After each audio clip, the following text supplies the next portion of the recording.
Ladies and gentlemen, boys and girls, organics of all ages. I'm Double R, and in this particular video, I've decided to bump off the 4 videos to review and all that happy stuff for a later time. I'm not feeling 100%, so I figured I'd do the lighter stuff right now. And that is speaking upon the psychology side of this whole debacle. Now, the reason why I'm doing this is so we can put an end to this bullshit once and for all. I get it, I understand. You feel a certain kind of way about certain taboos. Understandable. My objective is to get this fighting bullshit, this stupid damn argument out the way, done, over with, so actual energy can be put into the proper things. Alright? Now, having said that, a lot of people keep thinking this whole fictional sexuality thing, it's only because of the weebs. Look at this person marrying a hologram and yet. Stop. First thing. Full stop. This omits something that's been going on for a while. A long while, actually. Bring it in. Have you heard of romance novels? Hear me out. Daytime television, such as dramas, Days of Our Lives, K-drama, C-drama, J-drama, whatever drama. Drama. There's a reason why, well, typically women watch those. Kind of like how younger men watch anime. There's a reason. Well, it's not the same thing. I'm going to have to stop right there, Chief.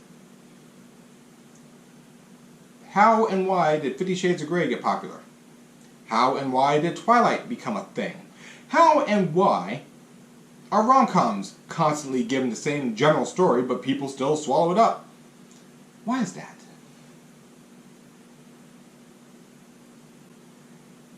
In most cases, for women, it's the ideas behind the character. They love the idea of a man who's immaculate and beautiful and beautiful and handsome, watching over them while they sleep. Until you do that shit in real life. Then it's creepy and there's restraining orders. Why are you looking at me like that? Jokes aside, they love the ideas of certain things. A guy wholly dedicated to a person. This is why Team Jacob and Team Edward were a thing in Twilight. A guy willing to sacrifice himself to protect her versus a guy who would do anything for her to keep her protected. This is two things. This is why women were throwing panties all over the thing, all over the stages of performances. They love the idea behind characters and behind certain people. Sounds familiar, doesn't it? Now, of course, in the case of J-drama, K-drama, C-drama, whatever other drama, Days of Our Lives drama, it doesn't hurt that the guys are beautiful, handsome men. Someone like Angel watching Buffy sleep. Oh, the idea is a lovely thing. Why can't I have an angel? This shows you that women are just as susceptible to the whole fictophilia thing as guys are. So the weebs doing their thing, women were doing it too. That's why romance novels were a thing. I think they still are a thing, actually. This is why people kind of joke that romance novels are pretty much the wine mom's version of hentai. A porn, if you will. Softcore porn, but porn all the same. I bring this up because, again, fictosexual across the board. It is just how they interpret it. Which leads us to our situation of psychology right now. Besides the parasocial relationships, and we've talked about that already a couple times, I will state that in most cases women go more on the idea of. Guys go more on the aesthetic of. You notice how I'm saying this, right? Alright, good. These are common things. Now, having said that, not all experts agree on everything. That's kind of why the running joke is 9 out of 10 experts agree. When I was younger, I was a heavy anti. I felt that if you roleplay something, you firmly believed it. Then I learned about acting. then have other people remind me about acting. So in things like fictophilia, fictosexual, and all that bullshit, same things apply. Many experts will say one thing, many experts will disagree with it, because they have personal views on such things. And many people, especially when it comes to science, don't put the theory out to test the theory. They have their assumption on what the answer should be, and then try to run to get an answer to that. Having said that, since fictosexuality, fictophilia, etc. are all based on the parasocial relationships that have gone a little bit out of control, we're going to be talking about that. Now, allegedly, fictosexual is part of the LGBTQ plus community. What isn't part of the LGBTQ plus community? Oh, wait, cis, het, white people. But everything else is in that demographic, apparently, to include fictosexual.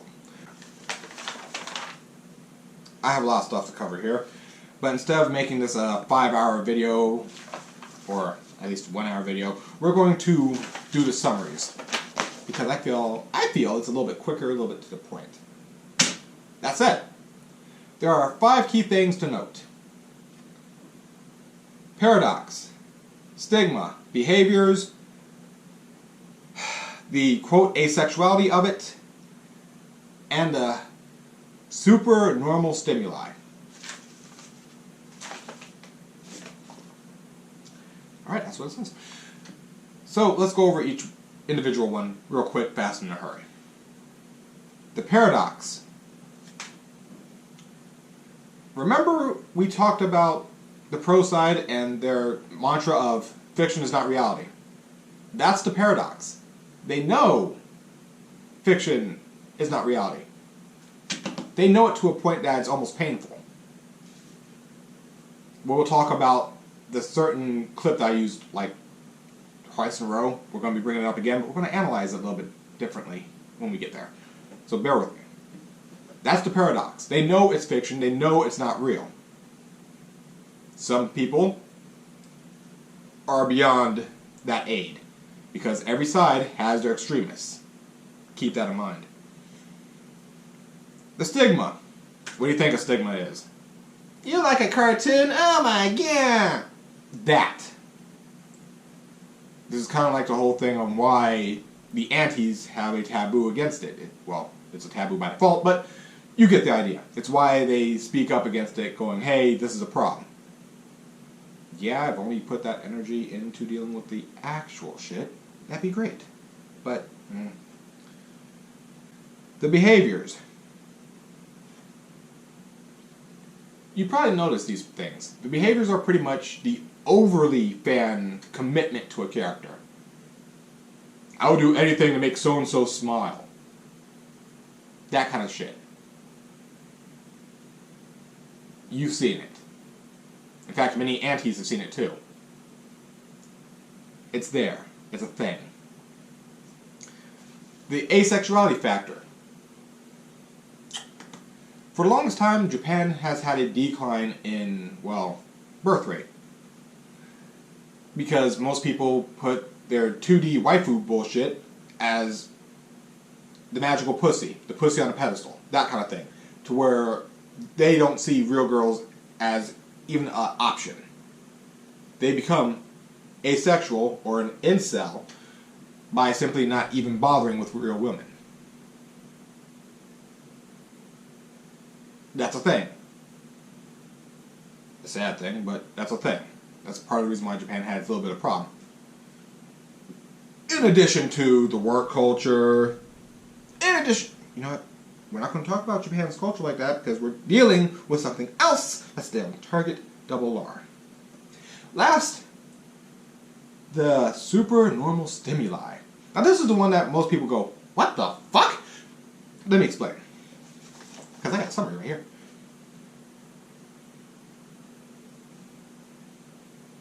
Well, I pretty much just said pussy on a pedestal. That's kind of the stimuli. It's pretty much these 2D waifus are the best of the best, and no normal human will ever catch up to it. So pretty much the stimuli causes the asexuality. You get what I'm getting at? You're following? Great. I'm going to see if there's any quick notes. So let's go over some basics. Paradox was self-explanatory. It's kind of, you know what it is, I know what it is. But because of the paradox, I'm not even going to worry about the stigma, because the stigma is kind of where this whole argument came in from the first place. There's a stigma with it, bada boom, bada bing, here we are with the discussion. So that's not even a worry. That doesn't chain into anything else here. But what does chain into it are the behaviors. Let me explain why. Knowing that the characters are not real, that means there is no ability to get actual contact with them. Alright? Are we following so far? So their focus goes beyond just re-consuming the media. They start doing the fan pages. Like I said earlier, they're doing the, oh, I would do anything for this person to smile, for this character to smile, yada yada, blah blah blah. When people get to that point to where it's beyond that logic, they're on that slippery slope of becoming a phile, not a sexual. There's a difference. Asexual is just interested in the cartoon characters going, oh, that's kind of cute, that's a nice little aesthetic, whatever, what do you fucking do? Phile, well,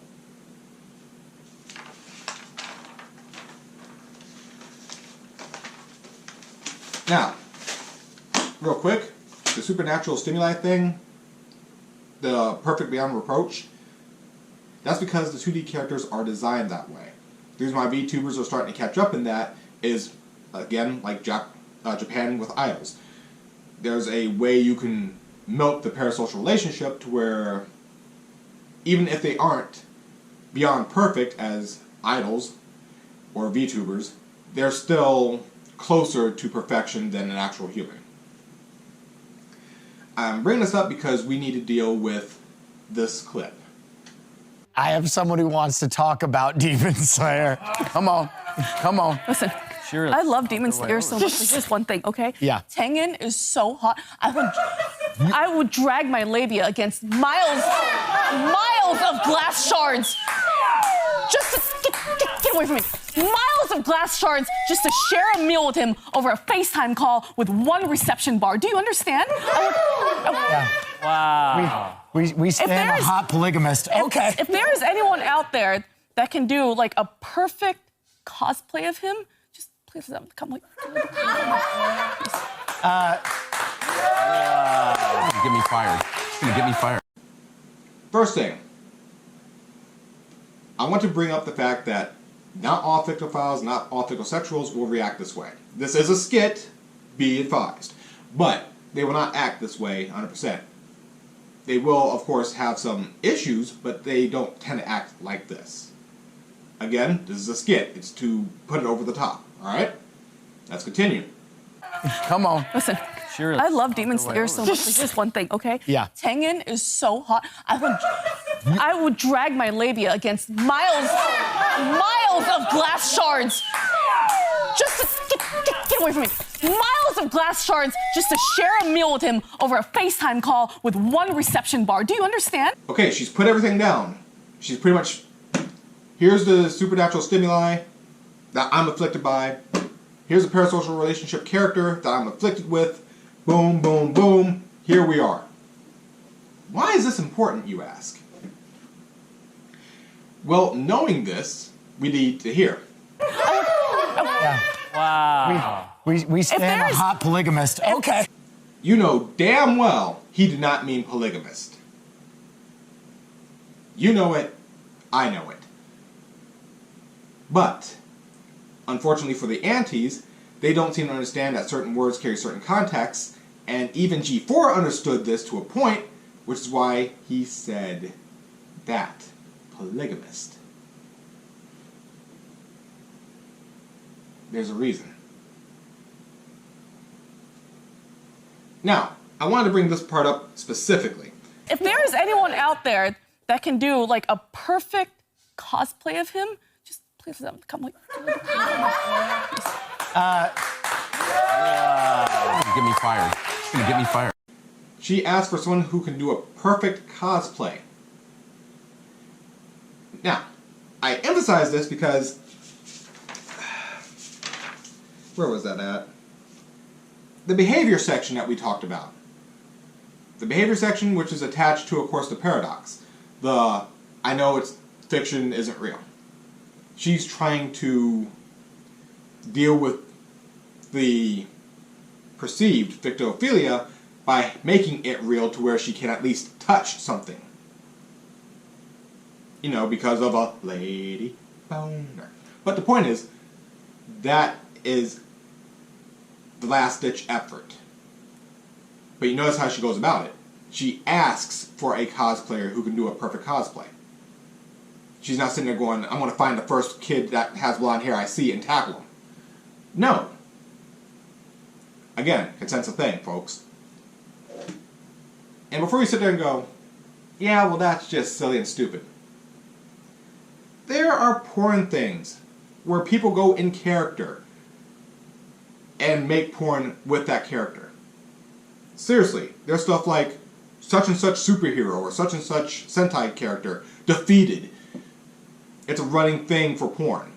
Because as a female character, they're defeated, they lose all their power, and they do the whole, I can't gain any power while being railed kind of storyline. Kind of like the whole, oh gosh, you can't buy with a pizza? Well, I have no way to pay for it. Perhaps there's something else I could pay with? Or the infamous, help me, stepbrother. I'm stuck in a dryer. It's a trope within porn. Not just hentai, but porn. I emphasize all of this to show you that in the terms of psychology, things like this happen constantly. Again, not just females that get attacked, but males too. Superman loses his power or gets crippled by kryptonite, and of course people take advantage. Hell, correct me if I'm wrong, didn't even comics point out that guys get to become involuntary sperm donors? Yeah, playing with words here. Like, if I remember correctly, the only reason why Damien exists was because Talia al Ghul technically drugged bats.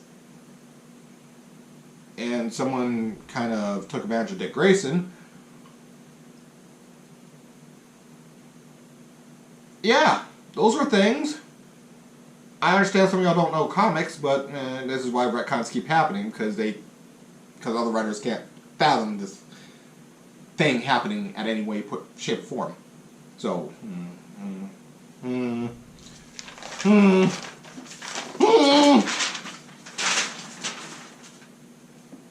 But that is my point in general. And when it comes to psychology, it's not just guys going, oh, 2D waifus. No, girls have been doing this for a while. Again, romance novels, rom-coms, daytime dramas, things of that nature. People are watching that for a reason. And not just story, but the story that has good-looking people. Of course, I'd be on there. I'm a fucking 8.